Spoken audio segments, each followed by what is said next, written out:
नमस्कार, मैं रविश कुमार। क्या नौकरी का सवाल भारत की राजनीति में केंद्रीय मुद्दा बन सकता है? 21वीं सदी के 2 दशकों में यह पहला चुनाव है, बिहार का चुनाव, जब सरकारी नौकरी को लेकर नीतीश कुमार की जदयू को छोड़ दें तो बाकी सभी दल अलग अलग दावे कर रहे हैं। बेशक इस मुद्दे ने राजस्थान, मध्य प्रदेश और छत्तीसगढ़ के विधानसभा चुनावों में जगह बनाई थी, लेकिन बिहार चुनाव तक आते आते सरकारी नौकरी मुख्य मुद्दों में से एक हो चुकी है। इसमें भी एक अंतर है। राजद, कांग्रेस और लोजपा एक तरफ सरकारी नौकरी की बात करते हैं, भाजपा रोजगार की बात करती है, स्वरोजगार की।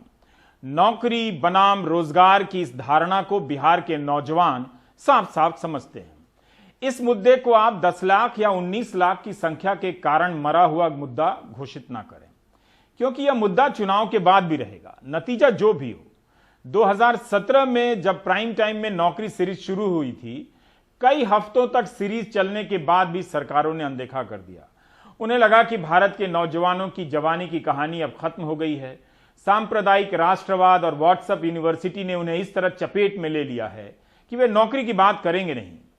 पूरी तरह से यह बात गलत नहीं थी, लेकिन नौकरी मुद्दा नहीं है, यह बात भी सही नहीं है। हमने कहा रोजगार और नौकरी में अंतर है। रोजगार तो कचरे साफ करने वाला भी रोजगार हुआ, पकौड़ा तलो वो भी रोजगार हुआ, नाले साफ करो वो भी रोजगार हुआ।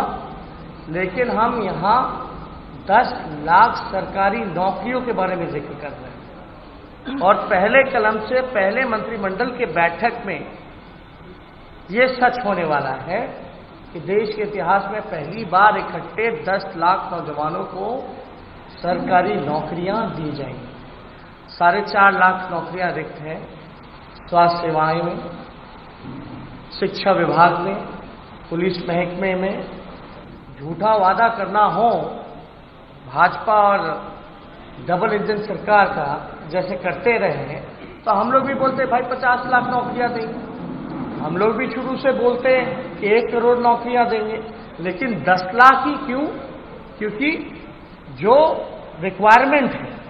तेजस्वी ने बड़ी आसानी से सबसे आगे पहल करते हुए एक रेखा भी साफ कर दी। वे कहते हैं कि रोजगार की भी नहीं, सरकारी नौकरी की बात कर रहा हूं। 10 लाख सरकारी नौकरी के लिए सिर्फ बजट की बात नहीं है, प्रशासन के पुनर्गठन का भी सवाल आ जाता है। सरकार के कितने ही काम शिक्षक करने लगे हैं, जबकि उन कामों के लिए अलग से लोग हो सकते थे। शिक्षक पढ़ाई पर ध्यान देते, लेकिन एक टीचर की सैलरी में कई सरकारी काम हो रहे हैं, उसी तरह से जैसे बैंक वाले आजकल बीमा बेचते हैं। बीजेपी सरकारी नौकरी की जगह रोजगार पर ज्यादा बात करती है। 2014 से ही वो रोजगार की लाइन पर चलने लगी। इसके लिए 2015 में स्किल इंडिया और मुद्रा लोन योजना लॉन्च की गई। ये दोनों ही राम और श्याम की तरह किस गली में स्कूटर चला रहे हैं आप पता कर सकते हैं। इसके लिए आपको फ्लैशबैक की गली में जाना होगा। इंडिया स्पेंड के लिए जुलाई 2017 की चैतन्या मल्लापुर की रिपोर्ट देख सकते हैं। स्किल इंडिया के लॉन्च के 2 साल बाद चैतन्या लिख रही हैं कि पहले दावा किया गया कि 2022 तक 40 करोड़ युवाओं को स्किल की ट्रेनिंग दी जाएगी, लेकिन 2 साल में ही कौशल विकास मंत्रालय ने अपनी सालाना रिपोर्ट में 40 करोड़ के लक्ष्य को घटाकर करीब 13 करोड़ कर दिया। 2 सितंबर 2017 के बिजनेस स्टैंडर्ड में साहिल मक्कड़ की रिपोर्ट है कि स्किल इंडिया फेल हो गया है। 1 सितंबर 2017 तक सिर्फ 6 लाख युवाओं को ही प्रशिक्षित किया जा सका है। इन 6 लाख में से मात्र 72,858 युवाओं को ही काम मिला है। अगस्त 2019 की moneycontrol.com की खबर कहती है कि लेबर मार्केट में जो लोग काम कर रहे थे, उनके बीच सर्वे से पता चला कि 62% युवाओं को किसी प्रकार की ट्रेनिंग नहीं मिली है, और जिन्हें औपचारिक ट्रेनिंग मिली भी है उनमें से 33% को ही काम मिला है। एक अंदाजा हो जाता है कि स्वरोजगार देने वाले स्किल इंडिया का 2015 से 2020 के बीच क्या हाल हुआ। 40 करोड़ के हिसाब से हर साल 5.25 करोड़ युवाओं को ट्रेनिंग मिलनी थी, और 13 करोड़ के हिसाब से 1.5 करोड़ युवाओं को ट्रेनिंग मिलनी थी। इतनी ट्रेनिंग किसी भी साल किसी को नहीं मिली। यह योजना फेल हो गई। सफल होती तो आज बीजेपी स्किल इंडिया की ट्रेनिंग और नौकरी पाए नौजवानों की पटना में रैली कर देती। नवंबर 2019 में एसोचैम के एक कार्यक्रम में कौशल विकास राज्य मंत्री राजकुमार सिंह का बयान है कि स्किल इंडिया के तहत मात्र 90 लाख युवाओं को ट्रेनिंग मिली है। 4 साल में मात्र 90 लाख को ट्रेनिंग, और मंत्री जी के बयान के अनुसार 50% को भी काम नहीं मिला। 30 से 35 लाख युवाओं को ही काम मिला। ट्रेनिंग खराब थी या बाजार में काम नहीं था, कितनी सैलरी थी, इसकी बात नहीं की है मैंने। जाहिर है जिस युवा को प्राइवेट में काम नहीं मिलेगा वो सरकार की तरफ देखेगा। यह और बात है कि सरकार ने युवाओं की तरफ देखना बंद कर दिया। सितंबर 2020 में पत्र सूचना कार्यालय पीआईबी की तरफ से एक प्रेस रिलीज जारी हुई कि 2017 से 2019-20 तक स्किल इंडिया के लिए जो बजट जारी हुआ वो ठीक ठीक खर्च हुआ। खर्च का प्रतिशत अधिक होने के बाद भी ट्रेनिंग का नंबर कम है। मैं गणित में कमजोर नहीं होता तो और ठीक से बताता। वैसे भी स्किल इंडिया योजना सफल होती तो सुशील मोदी तेजस्वी यादव के 10 लाख नौकरियां देने के वादे का मजाक नहीं उड़ाते, वो नौबत ही नहीं आती। वे अपना आंकड़ा निकालकर तेजस्वी को घेर लेते। आप स्किल इंडिया की वेबसाइट पर जाइए, वहां 2018-19 की सालाना रिपोर्ट है। उसकी कॉपी इतनी खराब है कि आप पढ़ भी नहीं पाएंगे। एक और फ्लैशबैक, इकोनॉमिक टाइम्स की खबर है 15 जुलाई 2016 की। नीतीश कुमार का बयान है कि 2020 तक, जो कि आ गया है, बिहार में 1 करोड़ नौजवानों को स्किल की ट्रेनिंग दी जाएगी। क्या नीतीश कुमार बता सकते हैं कि 1 करोड़ का लक्ष्य था तो कितने युवाओं को ट्रेनिंग दी गई, कितनों को रोजगार मिला?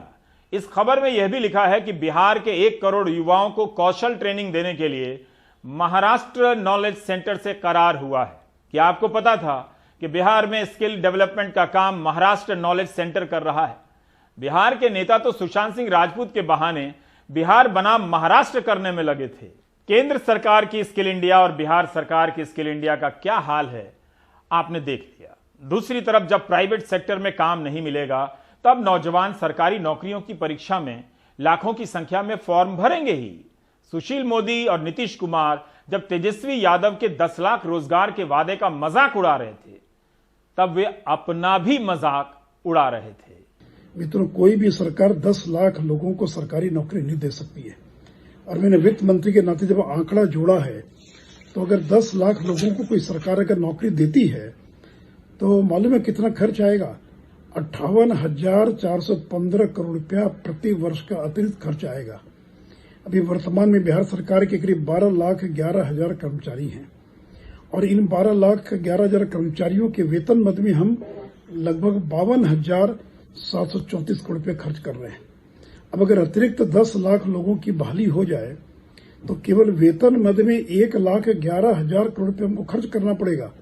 तो क्या विपक्ष ये कहना चाहता है कि बिहार सरकार बाकी सारे काम बंद कर दें? पुल पुलिया, बिजली का काम, सारे काम बंद हो जाए, कोई विकास का काम नहीं होगा? आजकल हम देखते हैं, कहता है इतना लोगों को नौकरी दे। अच्छा,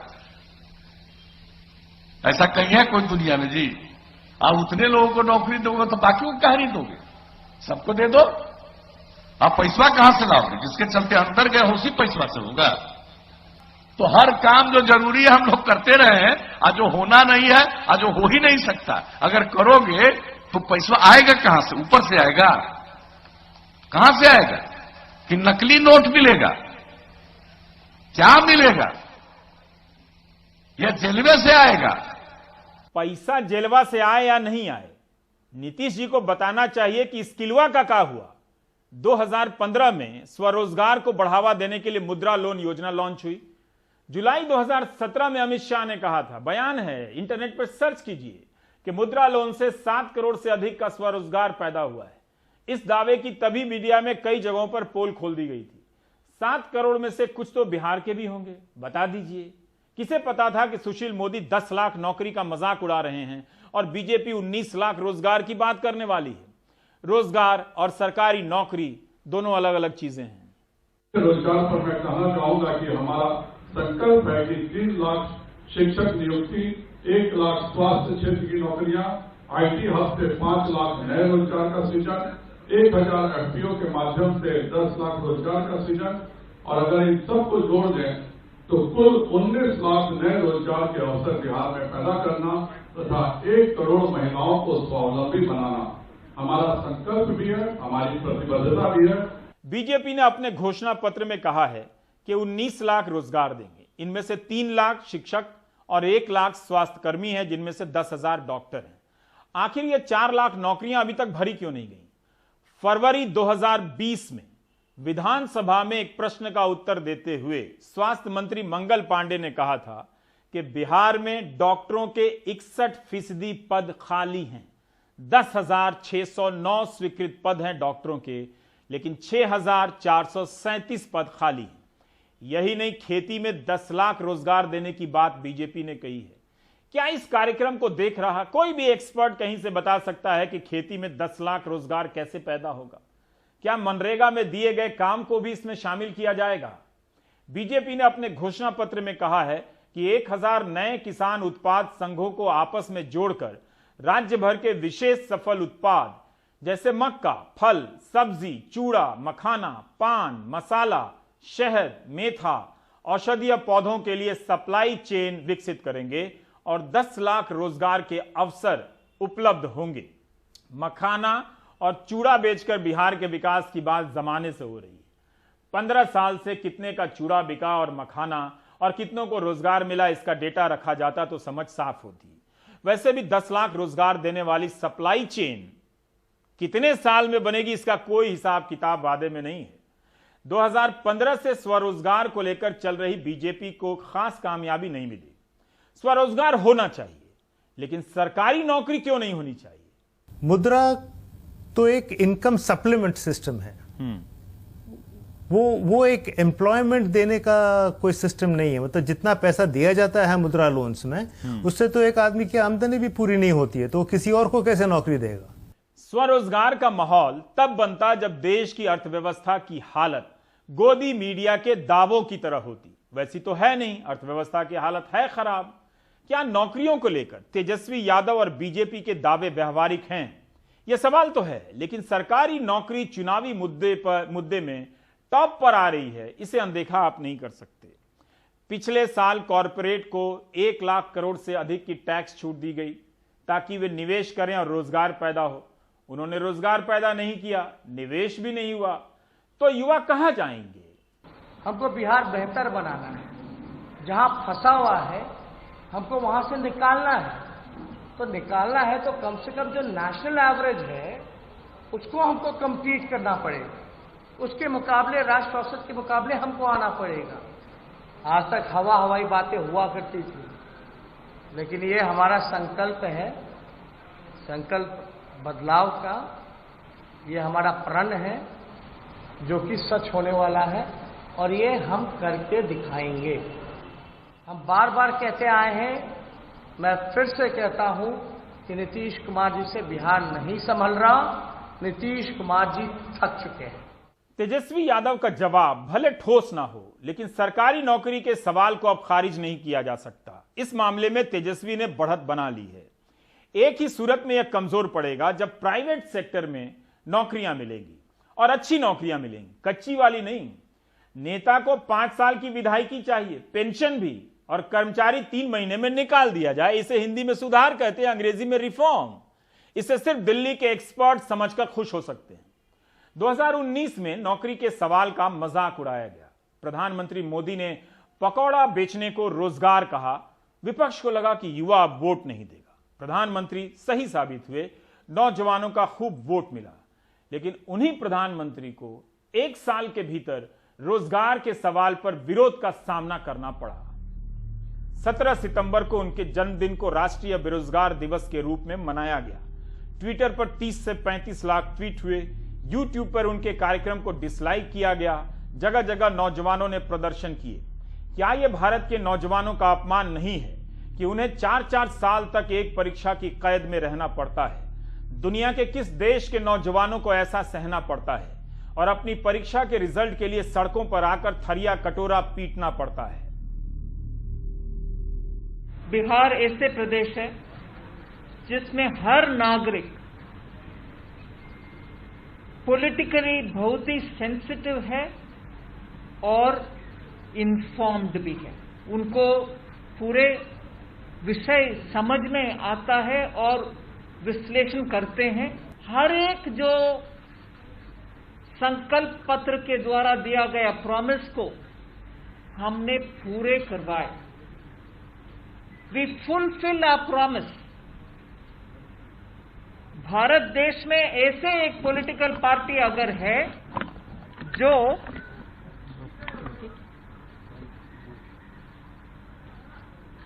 उनके संकल्प पत्र के ऊपर अगर कोई भी प्रश्न पूछताछ करेगा तो भरोसा के साथ जवाब दे सकते हैं, ऐसे एक पार्टी है तो वो भारतीय जनता पार्टी है।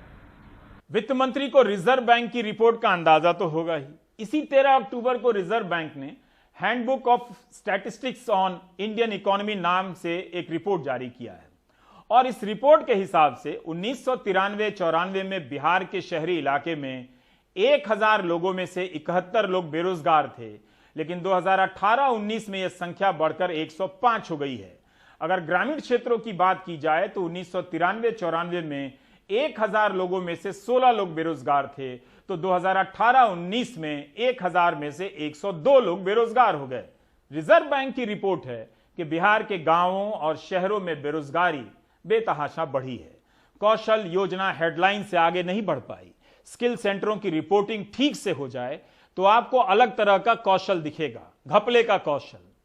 मुमकिन है कुछ ईमानदार प्रयास भी दिख जाएं, मगर रिपोर्टिंग तो हो। दिक्कत है कि युवा सिर्फ बिहार ही नहीं, बंगाल, राजस्थान, मध्य प्रदेश, दिल्ली, पंजाब में अपनी सरकार और दिल्ली की सरकार को देख रहा है, समझ रहा है, बस सरकार नहीं समझना चाहती। रविवार को मुझे कई पत्र आए। दिल्ली कर्मचारी चयन सेवा आयोग ने 2017 में एक परीक्षा के लिए फॉर्म भराए थे। 2 साल बाद जुलाई 2019 में आरंभिक परीक्षा होती है। दूसरे लेवल की परीक्षा नवंबर 2019 में होती है। उसके बाद से 1 साल बीत गया, इनका रिजल्ट नहीं आया। 2017 की परीक्षा का रिजल्ट अक्टूबर 2020 तक नहीं आ सका। एक ऐसी ही परीक्षा का फॉर्म इसी आयोग के तहत 2013 में निकला था। नौकरी सीरीज में कई बार दिखाने के बाद 6 साल बाद ज्वाइनिंग की प्रक्रिया पूरी हुई। आप दर्शकों में से मुझे एक आदमी बता दे कि इन नौजवानों को किस बात की सजा दी जा रही है और यह सजा सही है। क्या आप एक ऐसे विश्वगुरु देश की कल्पना करते हैं जहां 6 साल बाद परीक्षा का रिजल्ट निकलता हो?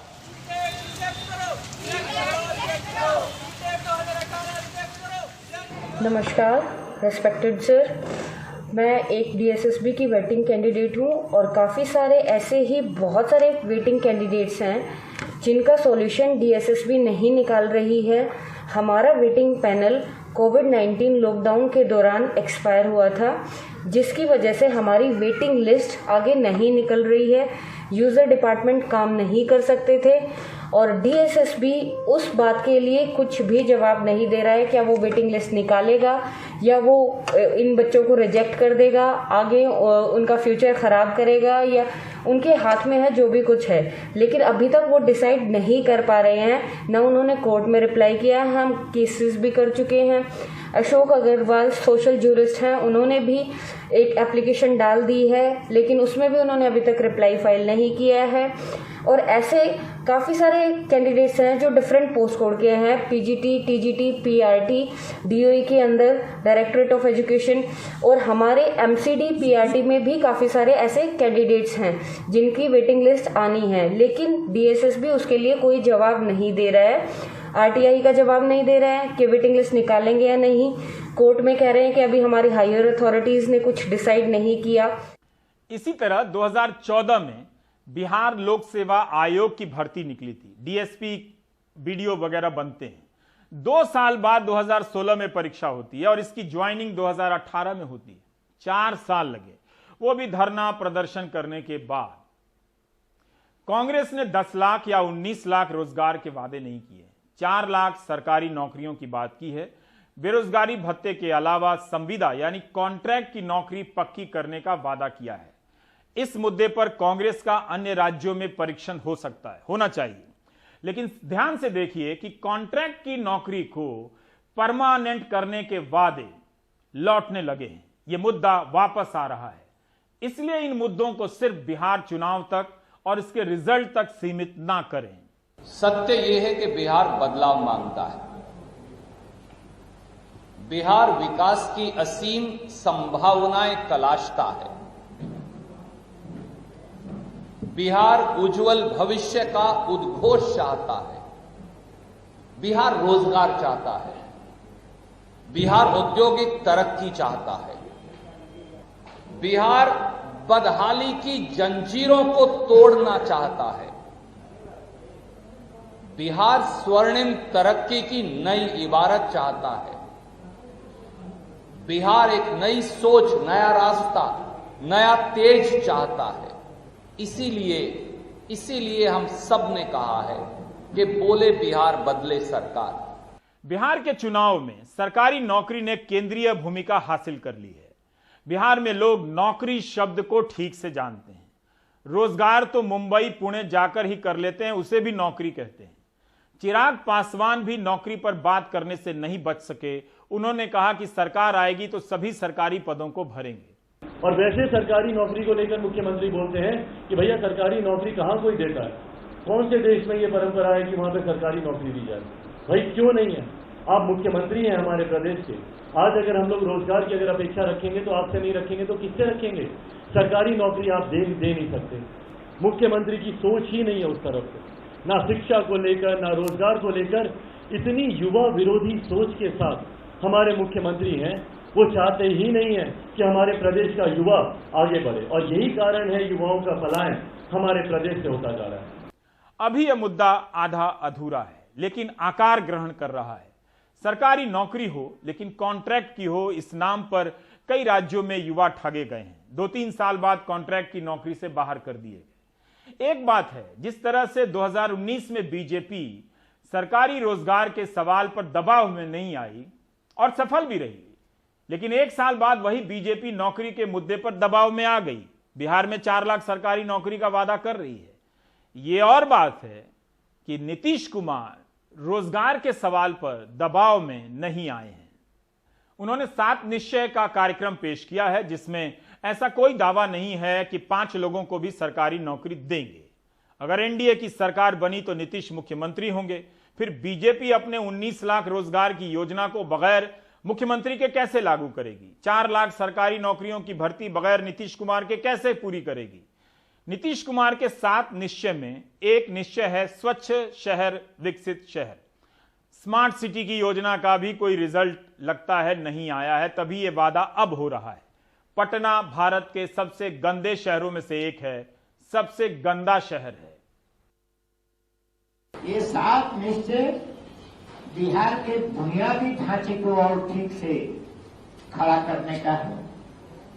बिहार में 89% लोग गांवों में रहते हैं, तो गांवों की संपर्कता, गांवों में कचरा से लेकर के अन्य चीज को इकट्ठा करने की पड़ेगी। गांव शहर बन जाए, शहर तो है ही, तो गांव और शहर का स्वरूप एक ढंग का हो जाएगा। इसके लिए ही 7 निश्चय है कि गांवों का इंफ्रास्ट्रक्चर भी हम ठीक करें।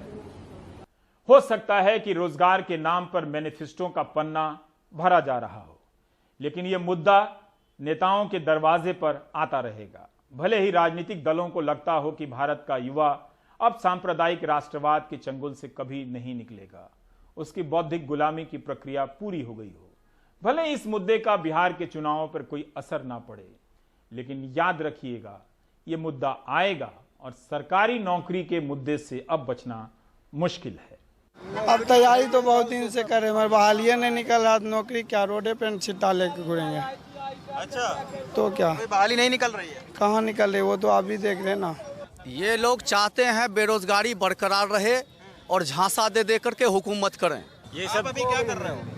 हम तो अभी ग्रेजुएशन किए हैं, ऐसे बेरोजगारी घूम रहे हैं, क्या करेंगे, है ही नहीं। आप कौन सी क्लास में? हम बीएससी कर चुके हैं। जो कॉलेज है वहाँ पर पढ़ाई कैसी हो रही है? कॉलेज में पढ़ाई नहीं होती है। नहीं होती है? नहीं होती है। पता नहीं जब नीतीश कुमार के सरकार में क्या चल रहा है, क्या नहीं चल। शिक्षा के नाम पर एकदम खत्म है सरकार। तो किसी चीज का फॉर्म भरे हो अभी तक? अभी तक बस रेलवे का भरे, अगले बार मतलब मार्च में। अभी तक 2 साल लगभग होने चला है, अभी तक एग्जाम नहीं लिया गया है। कोई रोजगार नहीं। कोई रोजगार नहीं है? नहीं, मरो अपना भाग से जियो, अपना भाग से। इसलिए रोजगार के सवाल को व्यापक नजरिए से देखने की जरूरत है। यह सवाल 10 नवंबर को खत्म नहीं होने वाला है। रोजगार का सवाल अब हर जगह पीछा करेगा, चुनाव में भी और चुनाव के बाद भी। जैसे रोजगार का सवाल 17 सितंबर के राष्ट्रीय बेरोजगार दिवस मनाने के बाद खत्म नहीं हुआ था, बिहार में आ गया। बाकी ब्रेक के बाद।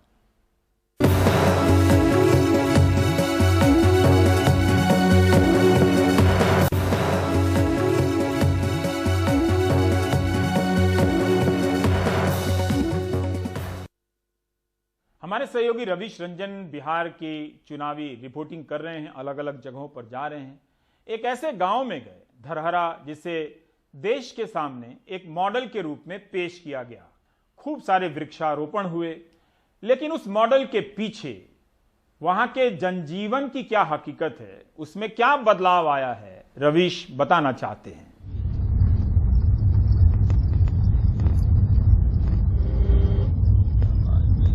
भागलपुर से करीब 30 किलोमीटर दूर ये है एक आदर्श गांव धरहरा है। पूरा गांव फलदार वृक्षों से हरा भरा है। गांव के किसी भी कोने में जाएंगे तो पेड़ और झाड़ियों के बीच छिपे इस तरह के नीतीश कुमार के वृक्षारोपण के शिलापट आपको मिल ही जाएंगे। गांव की ही रहने वाली लवी कुमारी हमें वो 10 पौधे दिखाने ले जा रही हैं जो उनके जन्म के बाद नीतीश कुमार और उनके पिता ने लगाए थे। लवी कुमारी की उम्र 13 साल है और इस आम के पेड़ की उम्र 10 साल। 3 साल छोटा पौधा अब पेड़ बन चुका है और इसी पेड़ के आम को लवी कुमारी अपने कई रिश्तेदारों को भेजती हैं। डॉक्टर बनकर समाज की सेवा करने वाली लवी को सुनिए। अभी कोरोना वायरस है तो बहुत सारे डॉक्टर ऐसे हैं जो कि अपने बच्चों को, अपने मतलब किसी भी इंसान को, नागरिक को बचा रहे हैं। उसी तरीके से मैं भी चाहती हूँ इंस्पायर होकर कि मैं भी बनूँ डॉक्टर, ताकि कभी भी ऐसा सिचुएशन आए तो मैं भी किसी को बचा सकूँ।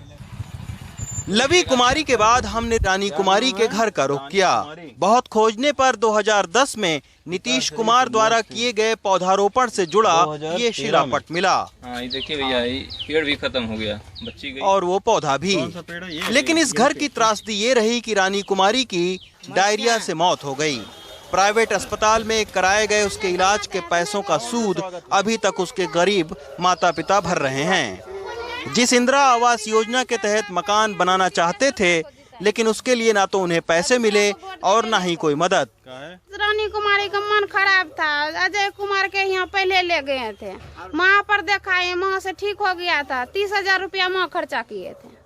अच्छा, माँ खर्चा किए थे तो वो सूद वाला मांगबे न करेगा सूद, तो वहीं से हम 35,000 उठा करके लोन बस तोड़ दिए कर्जा, कमा कमा के कर्जा देते हैं। अभी कोई चीज नहीं दिया, बोला कि इंदिरा आवास भी दे देंगे। मेरा घर देखिए टूटा फूटा सा है, मैं हम लोग को इंदिरा आवास भी नहीं दिया, कोई तरह का कोई खोज खबर नहीं किया है। बिहार के मुख्यमंत्री रहते नीतीश कुमार गांव में 2010 से 2014 तक 4 बार आए। यहाँ लड़कियों के लिए 10वीं तक सरकारी स्कूल है। गांव की सड़कें पक्की बनी हैं, पानी की टंकी भी लगी है और गांव वाले मानते हैं कि यहाँ काफी काम भी हुआ। लेकिन अब उनकी शिकायत है कि जब से नीतीश कुमार ने आना बंद किया है, अफसरशाही और भ्रष्टाचार बढ़ गया है। गांव के विकास के काम भी रुक से गए हैं। तो नीतीश कुमार से खुश हैं कि नाराज हैं? नहीं, अभी फिलहाल तो खुशी है। लालू यादव से तो खुशी है। अच्छा, उसके बनिस्बत ठीक है, लेकिन इनके राज में अफसरशाही बढ़ा हुआ है। जी हाँ, अफसरशाही इतना बढ़ा हुआ है कि मेरे प्रखंड में भी कहीं भी जा सकते हैं, बिना घूस का किसी विभाग में पैसा दिए काम नहीं होगा। नल जल लगाया हुआ है, उसका हम ऑपरेटर हैं। पानी यहाँ चलता है, लेकिन पानी आयरन युक्त है। आयरन युक्त है। फिल्टर भी लगाया गया, लेकिन एक ही रास्ता में फिर पानी गंदा हो जाता है और उसके बाद फिल्टर सही रूप से चलता नहीं है, जिसके कारण पानी बाधित रहता है। सही लोग पीता न है, बाहर से लाके पीता है। कोई देखने वाला नहीं है। मुख्यमंत्री को दिया गया था उस समय, क्या हम लोग कैसे जी रहे हैं? ये तो बाबू लोग का है खुला खाला जो हम लोग, लेकिन हम लोगों को कोई रास्ता नहीं है निकास।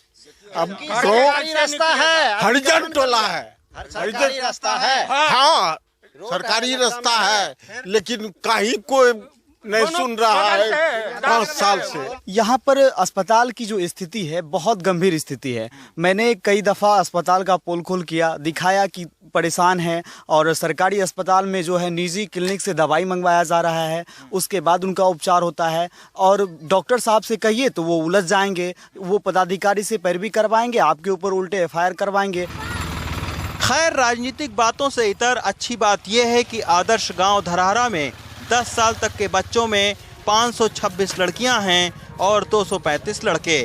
गांव की लड़कियों का अनुपात बढ़ने और हर लड़की के जन्म पर 10 फलदार पौधे लगाने की वजह से आम, पपीता और केला की पैदावार भी बढ़ी है। गांव काफी संपन्न हुआ है। ये बिहार का अंगिका क्षेत्र है और अंगिका में एक गीत गाया जाता है कि बिटिया जन्म में पेड़ लगाभो, संग संग लाभो पायो नी। तो इस गांव और परंपरा के नाम पर बिहार सरकार ने अपना नाम तो चमकाया, लेकिन ना तो इस गांव को और ना ही इसके पर्यावरण मॉडल को आगे बढ़ाया। भागलपुर से मुन्ना के साथ रवीश रंजन शुक्ला, NDTV इंडिया।